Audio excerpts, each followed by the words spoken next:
Short term की problem solve करने के लिए लॉन्ग टर्म प्लान डिस्टर्ब हो जाता है। उनको कम जानकारी होती है, वो अपना लॉन्ग टर्म के जो गोल्स हैं उनको सेक्रीफाइस कर देते हैं for short term and temporary. Investor को कैसे डिसाइड करना चाहिए कि म्यूचुअल फंड रिडीम करे या लोन अगेंस्ट म्यूचुअल फंड ले? कैश फ्लो तो उसके पास है, थोड़े दिन में पैसे आएंगे तो he can repay, he can use loan against mutual fund. Hidden cost वो क्या होता है? It can be used for your financial emergencies और मेडिकल इमरजेंसीज या शॉर्ट टर्म नीड, जहाँ पे भी आपको जरूरत है इस फीचर को जरूर इस्तेमाल करें। FinVision. Yes, decision.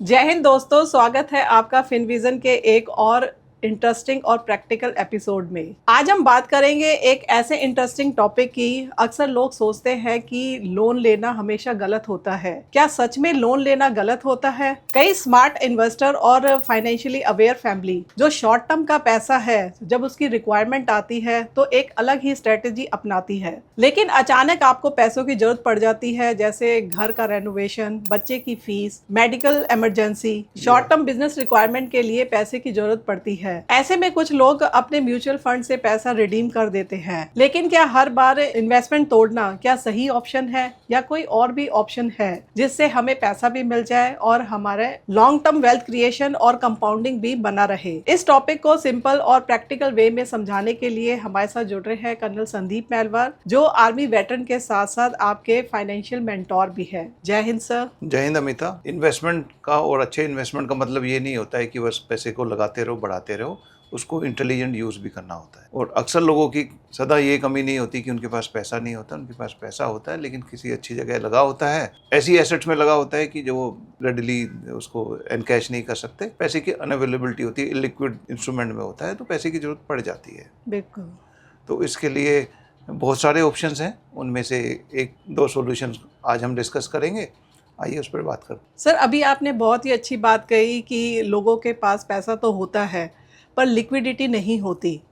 तो जैसे जिसके पास म्यूचुअल फंड है तो वो तो लोन ना लेकर म्यूचुअल फंड से ही पैसा निकाल लेगा। म्यूचुअल फंड को एनकैश करना, अच्छे इन्वेस्टमेंट को एनकैश करना एक ऑप्शन हो सकता है, क्योंकि म्यूचुअल फंड वगैरह 100% लिक्विड होता है, जब आपको चाहिए पैसे मिल जाते हैं। बिल्कुल। पर लेकिन क्या आपके पास कोई और भी ऑप्शन है, वो आपको एक्सप्लोर करना चाहिए। उसके लिए एक ऑप्शन होता है लोन अगेंस्ट म्यूचुअल फंड। तो आप जो आपके म्यूचुअल फंड की एसेट्स हैं, जो भी आपका कॉर्पस है, उसके अगेंस्ट आप लोन ले सकते हो। अगर आपकी टेम्परेरी नीड है तो वो बेटर होगा, क्योंकि जो आपके म्यूचुअल फंड्स हैं हो सकता है वो एग्जिट लोड है, उन पर हो सकता है short term capital gain tax लगे, एंड हो सकता है मार्केट आज के दिन डिप्रेस्ड है, उनकी वैल्यू डाउन है, लेकिन जल्दी ही मार्केट ऊपर आ जाए।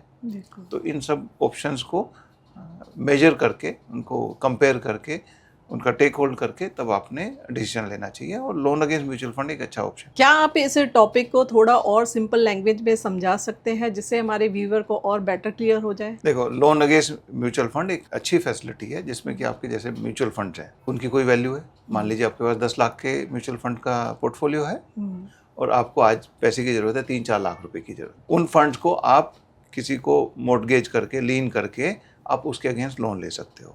मतलब बेसिकली आप क्या कर रहे हो, किसी लोन गिविंग एजेंसी को अपने म्यूचुअल फंड को उनको दे रहे हो ऐसे सिक्योरिटी, और उसके अगेंस्ट आप लोन ले रहे हो। तो उसकी शॉर्ट टर्म नीड है आपकी 3-4 लाख की, एट 10 लाख के पोर्टफोलियो आराम से फुलफिल हो सकती है। तो ऑब्वियसली जब आप ये पैसे की ज़रूरत होगी, आप उसको बेच नहीं रहे हो, आप उस पर लोन ले रहे हो, तो उसकी कॉस्ट होगी। जैसे आपका 10 लाख का पोर्टफोलियो है, उसमें आपका जरूरत तो 3-4 लाख की है, तो आप अगर 3-4 लाख रुपए को रिडीम करोगे तो ऑब्वियसली उसमें एक कॉस्ट होगी, और वो हिडन कॉस्ट होती है जो जनरली आप मेजर नहीं कर पाते हैं। हिडन कॉस्ट वो क्या होता है? यस, आपने पोर्टफोलियो को रिडीम किया। अगर पोर्टफोलियो एग्जिट लोड के टाइम में है, शॉर्ट टर्म का पोर्टफोलियो है, क्योंकि कुछ म्यूचुअल फंड में 1-1 साल के और कुछ में 2-2 साल के एग्जिट लोड होते हैं, तो 1% आपका एग्जिट लोड में चला गया। दूसरा है, अगर आपका शॉर्ट टर्म कैपिटल गेन है तो आपका कैपिटल गेन टैक्स देना पड़ेगा, जो कि 20% ऑफ द गेन्स होता है। अगर वो लॉन्ग टर्म भी है तो उसमें भी आपको 12.5% का टैक्स लगता है, तो ये भी तो कॉस्ट है। और अगला, ये दो कॉस्ट तो मेजरेबल है, और तीसरा कॉस्ट जो आप मेजर नहीं करते हो वो होता है कंपाउंडिंग। क्योंकि आपका जो म्यूचुअल फंड पोर्टफोलियो था 10 लाख था, वो 10 लाख कंपाउंड हो रहा था, आज आपने उसमें से 3-4 लाख रुपए निकाल दिए तो 6 लाख रह गया, बिल्कुल। तो अभी आपको कंपाउंडिंग मिलेगी 6 लाख पे, ना कि 10 पे। तो आपने ये तीनों चीज़ों पे कॉस्ट ही तो है ये। सर, लोग टैक्स और चार्जेस का इम्पोर्टेंस तो समझ जाते हैं, लेकिन कंपाउंडिंग का ब्रेक इतना इम्पोर्टेंट क्यों है? देखो, आपने सही बोला, टैक्सेशन तो आप टैक्स पे करना पड़ेगा, एग्जिट लोड तो दिख जाता है, कंपाउंडिंग दिखता नहीं है, लेकिन वो सबसे ज़्यादा मैटर करता है। मान लीजिए आपके 10 लाख रुपए, जैसे मैंने बताया, अगर वो 12% का अपने मान लीजिए एक्सपेक्टेड गेन्स हैं, क्योंकि 12-15% तो मार्केट ने रिटर्न दिए हैं, तो 6 साल में डबल हो जाएगा, 12 साल में 4 गुना हो जाएगा 40, और 18 साल में 80 लाख हो गया। अगर आप 18 साल आपके बच्चे की पढ़ाई के पैसे लगाए हैं, आपका बच्चा हुआ है, 18 साल बाद वो ग्रेजुएशन में जाएगा, मान लीजिए उसका आपने पैसा लगाया है, तो आज 10 लाख बढ़ के जब तक वो ग्रेजुएशन में आएगा 80 लाख हो जाएगा। हाँ जी। लेकिन उसमें से आपने साल 6 महीने के बाद में आपको 4 लाख रुपए की जरूरत थी, आपने वो निकाल लिए, अब निकाल के तो यूज़ हो गए। अभी वो कंपाउंडिंग तो आपको 6 लाख में मिलेगा, 6 के हो जाएंगे वो 48 लैक्स। वहाँ पे 80 लैक्स हो रहे थे आपका कॉर्पस, और यहाँ पे 48 है, तो आपने अपना कंपाउंडिंग को तो लूज आउट किया, अपने उस गोल के पैसे थे उनको आपने अभी उस गोल पे तो अचीव नहीं करा, नहीं उतर पाया वो इन्वेस्टमेंट। शॉर्ट टर्म की प्रॉब्लम सॉल्व करने के लिए लॉन्ग टर्म प्लान डिस्टर्ब हो जाता है। बिल्कुल। और यहीं पे जो समझदार इन्वेस्टर होते हैं वो ऐसा नहीं करते हैं। जो नासमझ होते हैं, जिनको कम जानकारी होती है, वो अपना लॉन्ग टर्म के जो गोल्स हैं उनको सेक्रीफाइस कर देते हैं for short term and temporary need. बल्कि जो समझदार और अवेयर इन्वेस्टर होते हैं वो इन सारे ऑप्शंस को एक्सप्लोर करते हैं, और अगर आप उनकी शॉर्ट टर्म मनी है, नीड है, तो जैसे म्यूचुअल फंड का पोर्टफोलियो, मार्केट पोर्टफोलियो, सबसे ज़्यादा कंपाउंडिंग तो उसी में होता है, और वहाँ पे क्योंकि रिटर्न एक्सपेक्टेशन ज़्यादा होते हैं, वो उनको डिस्टर्ब नहीं करते, उनको शॉर्ट टर्म नीड के लिए म्यूचुअल फंड के अगेंस्ट टेम्परेरी लोन ले लेते हैं और उसको यूज़ करते हैं और उसको रीपे कर देते हैं, और कंपाउंडिंग उनका जारी रहता है। इसमें उनको ना तो एग्जिट लोड लगता है, ना टैक्स लगता है, और कंपाउंडिंग भी जारी रहता है, और पैसा भी मिल जाता है, और उनकी वो शॉर्ट टर्म नीड पूरी हो जाती है। इसका मतलब यहीं से लोन अगेंस्ट म्यूचुअल फंड का कंसेप्ट आता है, और ये बहुत अच्छा एक स्ट्रेटजी है जिसको आप यूज़ कर सकते हो, क्योंकि फाइनेंशियली अवेयर इन्वेस्टर्स जो होते हैं इसका भरपूर यूज़ करते हैं। सर, सच कहूँ तो मैंने एफडी के अगेंस्ट लोन तो सुना है और प्रॉपर्टी के अगेंस्ट लोन भी सुना है, पर म्यूचुअल फंड मतलब लोन अगेंस्ट म्यूचुअल फंड लेना ये पहली बार ही सुना है। तो इसके बारे में बताइए कि ये काम कैसे करता है। देखो, आप जब होम लोन लेते हो उसमें क्या करते हो, अपने हाउस को मॉर्गेज करते हो, क्यों बेसिकली जो होम लोन गिविंग एजेंसी है उसको अपना घर के कागज दे देते हो, वो उसके पास रहते हैं, उसके अगेंस्ट वो आपको लोन दे देता है। आप अगर एक करोड़ का घर है तो 1 करोड़ का पूरे का नहीं देता ना, वो भी 80% देता है। ऐसे ही इक्विटी के अगेंस्ट लोन मिलता है, और अभी म्यूचुअल फंड के अगेंस्ट भी आपको लोन मिल जाता है, क्योंकि म्यूचुअल फंड की भी वैल्यू है। उस जो वैल्यू है, जैसे हमने बोला 10 लाख है, 10 लाख की वैल्यू का आपने एक जो भी लोन दे रहा है, लोन गिविंग एजेंसी है, आप जो है अपने म्यूचुअल फंड के कागज को उनको दे रहे हो, उनको लीन कर रहे हो, और उसके अगेंस्ट वो आपको एक लिमिट दे रहा है कि भाई इतना आपको लोन मिल सकता है। और इसकी वेरी करता है ये कि इक्विटी फंड्स हैं, डेट फंड है, उसके अगेंस्ट वो वेरी करता है। इक्विटी फंड में 50% ऑफ दी, मतलब आपका अगर 10 लाख का mutual fund, equity mutual fund का पोर्टफोलियो है तो उसमें 5 लाख मिल जाएगा। अगर वो डेट का है तो डेट में 80% है, तो डेट अगर 10 लाख का है तो उसमें आपको 8 लाख का लोन मिल सकता है। और इसमें एक और अच्छी बात ये है कि इसमें ये ओडी लिमिट क्रिएट होती है, मतलब कि आपने उसको लीन कर दिए, आपके जो म्यूचुअल फंड के पोर्टफोलियो हैं वो आपने उसको लोन गिविंग एजेंसी को लीन कर दिए, तो वो आपकी ओडी लिमिट सेट कर देगा। मतलब 10 लाख का पोर्टफोलियो अगर इक्विटी फंड का है तो आपको 5 लाख का ओडी लिमिट मिल जाएगा। आप जिस दिन चाहो उसको विड्रॉ कर लो, जितने दिन विड्रॉ करोगे उतने दिन का इंटरेस्ट लगेगा, और जब चाहो उसको पे कर दो। अगर आप पे नहीं कर पा रहे तो उसका आप मंथली इंटरेस्ट जो है वो कंपोनेंट पे करते रहिए और जारी रखिए। मतलब कि म्यूचुअल फंड भी कंटिन्यू रहता है और पैसा भी मिल जाता है। यस, आपने म्यूचुअल फंड को लीन किया है, वो बेचा नहीं है, और उसके अगेंस्ट उसने आपकी ओडी लिमिट दे दी, आप टेम्परली पैसे का यूज़ हो गया, और आपकी ग्रोथ और कंपाउंडिंग बढ़ती रहती है, और ना कोई टैक्स लगता है उस पर, ना कुछ लगता है, केवल आप इंटरेस्ट पे करते हो उसका। सर, इसमें हमें कितना लोन मिल सकता है? तो जैसे मैंने बताया इक्विटी फंड पे 50% होता है और डेट स्कीम्स में वो 80% होता है। तो मान लीजिए आपका 1 करोड़ का पोर्टफोलियो है, उसमें से 40 लाख आपके डेट में है और 60 लाख आपके इक्विटी फंड में है। तो 60 लाख का 50% 30 लाख और 40 लाख का 80% तो 32 लाख, 62 लाख का आपका ओडी लिमिट बन जाएगा। तो 62 लाख का आप जो है लोन ले सकते हो। इसमें ध्यान रखने वाली बात ये होती है कि इसकी लिमिट वेरी करती रहती है, क्योंकि वहाँ पे यूनिट्स आपने लीन करी है और वो यूनिट की अगर एनएवी बढ़ गई तो आपकी लिमिट बढ़ जाएगी। अगर बाय चांस अगर मार्केट डाउन हो गई और उनकी एनएवी डाउन हो गई तो ऑब्वियसली लिमिट थोड़ी कम हो जाएगी। एक तो ये मार्केट से वेरी होता रहता है, तो जब भी आप इसको इस्तेमाल करें थोड़ा मार्जिन रखें। मान लीजिए आपका 1 करोड़ के पोर्टफोलियो में जैसे मैंने डिस्कस किया, अगर 62 लाख की लिमिट है तो आप 62 इस्तेमाल ना करें, 50-55 लाख इस्तेमाल करें, जिससे कि 10-15% मार्केट वेरिएबिलिटी का थोड़ा फैक्टर इन करके चलें। वन दूसरा है, ये तो एक मोटे मोटे मैंने आपको आइडिया दे दिया कि इतना आपको लोन मिल सकता है। Actual figures will obviously depend on the lender conditions, market conditions and other.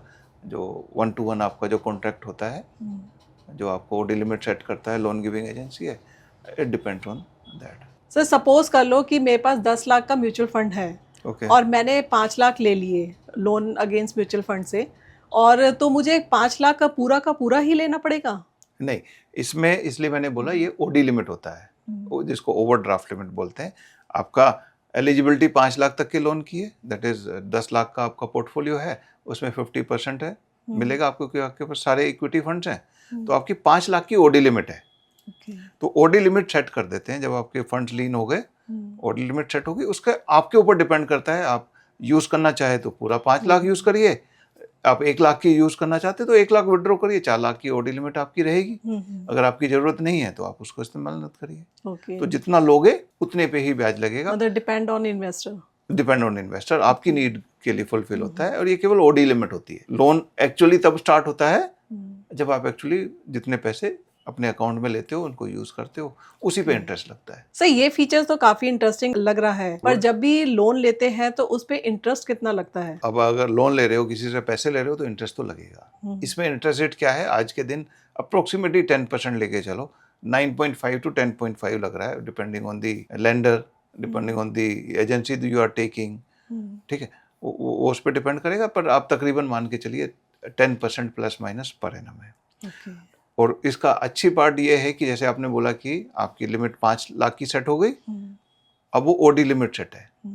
आपको अगर आप ओडी लिमिट सेट करा ली तो आपको थोड़ी बहुत प्रोसेसिंग फीस लगेगी, 1,000-2,000 रुपये वो लगेगी, लेकिन आपको इंटरेस्ट नहीं लगेगा जब तक आप इस्तेमाल नहीं करोगे। इसमें ऐसा नहीं है कि 5 ले लिया और 5 की आपकी ओडी लिमिट हो गई, जब तक आपने अकाउंट में नहीं लिया तब तक उसमें इंटरेस्ट नहीं लगेगा। वन दूसरा है, अगर मान लीजिए आपने 1 लाख लिया तो 1 पे आप इंटरेस्ट पे करोगे।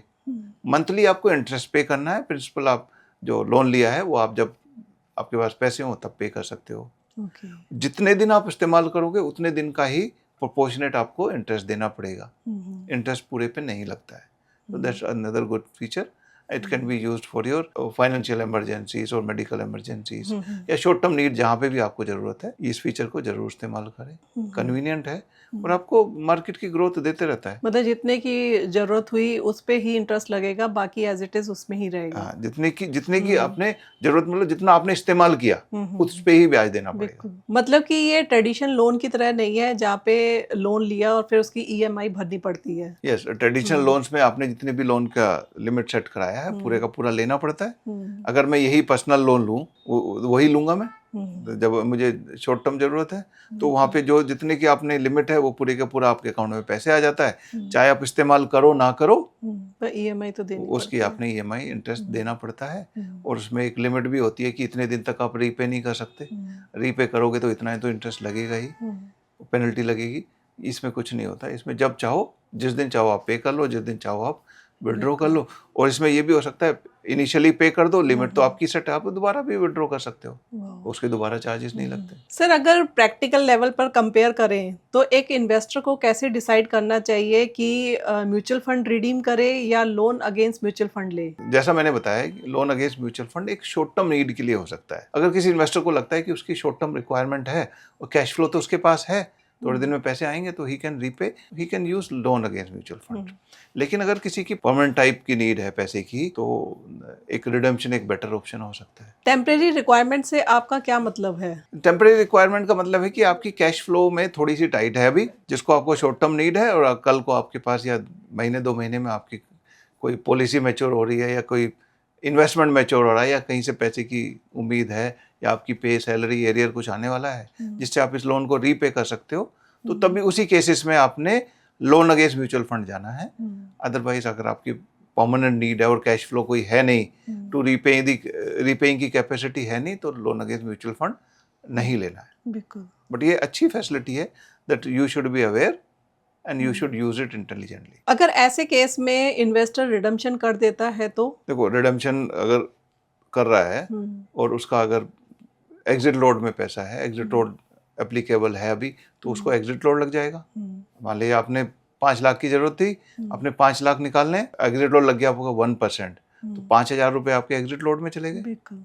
अगर 5 लाख प्रिंसिपल है, उतना ही आपने इन्वेस्ट किया था, वो बढ़े नहीं तो बात अलग है।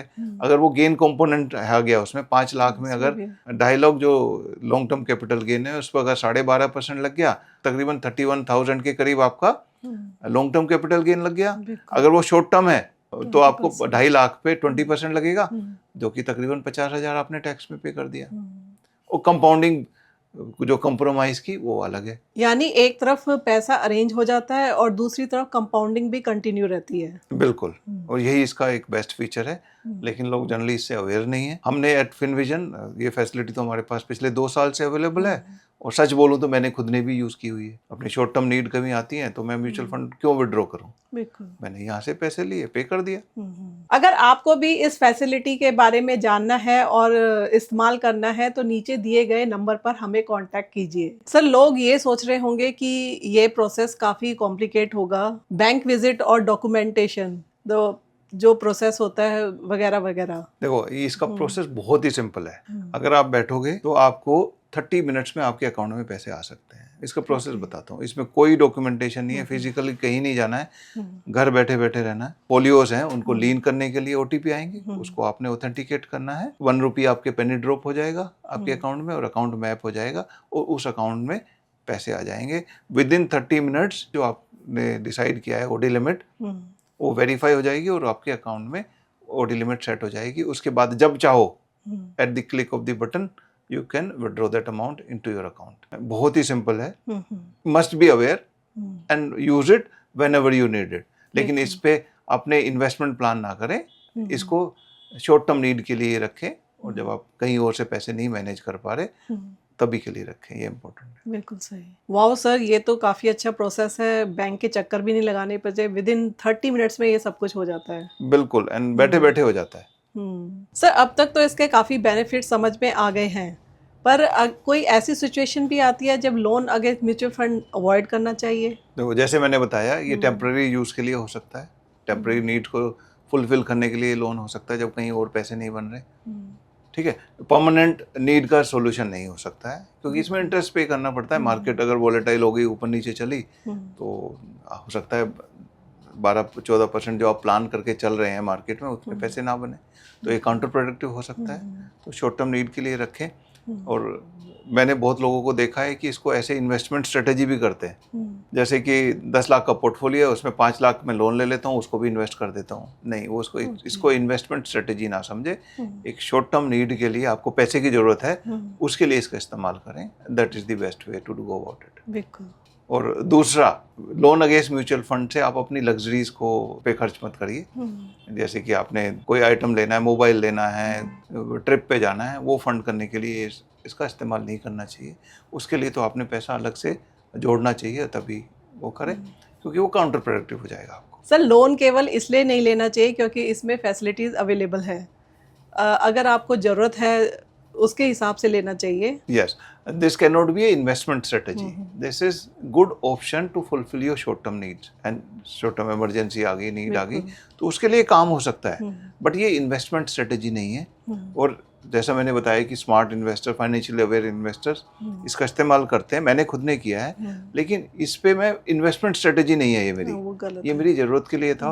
और ये मैंने केवल तब इस्तेमाल किया जब मेरे पास कैश फ्लो का विजिबिलिटी था कि भाई अभी मैं महीना भर इसको यूज़ कर लेता हूँ, बाद में इसको रीपे कर लूँगा, because I have a cash flow coming. बिल्कुल उसी सिचुएशंस में इसको यूज़ करना है। तो दोस्तों, आज के एपिसोड पे आपको क्लैरिटी मिल गई होगी कि लोन अगेंस्ट म्यूचुअल फंड कब लेना चाहिए, कब उसके बेनिफिट्स हैं और कब नहीं लेना चाहिए, और कब म्यूचुअल फंड नॉर्मल रिडीम करना चाहिए। तो ये सब पॉइंट्स हैं जो आज सर ने इस एपिसोड के थ्रू हमें बताया है। अब जाते जाते सर, अगर आपको कुछ और भी बताना है हमारे व्यूवर्स को तो आप बताइए। देखो, the loan against mutual fund एक अच्छी फैसिलिटी है जिसको आपको अवेयर रहना है, इसके बारे में जानकारी रखना है, और लेकिन इसका इस्तेमाल केवल शॉर्ट टर्म नीड्स के लिए करें, और कभी तभी करें जब आपके पास एक कैश फ्लो उसको रीपे करने की कैपेसिटी है। और ये एक इन्वेस्टमेंट स्ट्रेटेजी नहीं है, ये जस्ट एक फैसिलिटी है, बहुत ही कन्वीनियंट है, लेकिन ओबियसली इसका कुछ कॉस्ट है, इसका इंटरेस्ट लगता है। तो जैसे हर फाइनेंशियल इंस्ट्रूमेंट को आप इन्वेस्ट करने से पहले या यूज़ करने से पहले आप करते हो, इसके बारे में जानकारी दें, रेट चेक कर लें, कॉस्ट चेक कर लें। कुछ हिडन कॉस्ट एक्चुअली तो होता नहीं है, लेकिन फिर भी आपने जिस एजेंसी से आप ले रहे हो उससे चेक करना है, उसके बारे में जागरूक रहना है और तब भी इस्तेमाल करना है। तो दोस्तों, अगर आपको हमारा ये एपिसोड पसंद आया हो तो लाइक, शेयर और सब्सक्राइब करना ना भूलें। अगर आपकी कोई भी क्वेरी है तो नीचे आप हमें कमेंट सेक्शन में लिख के भेज सकते हैं। Till then, take care.